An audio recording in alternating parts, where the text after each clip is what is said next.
Welcome to our channel. Today we how to enable PageSpeed Insights improvements for dropshipping SEO, detailed guide step by step clearly. To enhance your dropshipping store's SEO, start with Google's PageSpeed Insights tool. Visit the PageSpeed Insights website and enter your store's URL. Click on the Analyze button to initiate a performance report. Review the overall score provided by the tool. Identify the specific areas that need improvement. Focus on factors like loading speed, mobile friendliness, and user experience. Next, optimize images on your site. Use compressed formats such as JPEG for photos and PNG for graphics. Consider using tools like TinyPNG or ImageOptim for image compression. Reduce the number of HTTP requests by minimizing scripts and style sheets.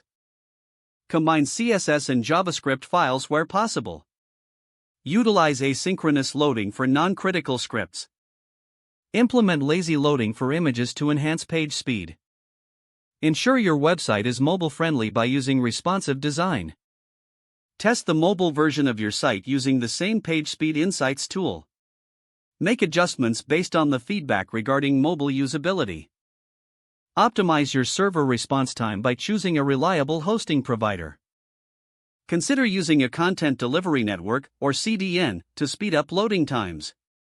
Remove any unnecessary plugins or extensions that slow down your site. Enable browser caching to improve return visitor speeds. Configure your website's caching settings effectively. Regularly monitor your site's performance and make adjustments as needed. Remember to test your changes using PageSpeed Insights after implementing them. Aim for continuous improvement to stay competitive in the dropshipping market. If the page does not load, refresh the browser or try again in a private or incognito window. Make sure you are using the correct email address, then retype it carefully to avoid small typos. If your password is not accepted, use the reset option and create a new strong password you can remember. Check your spam folder for verification or security emails, then complete any requested confirmation steps.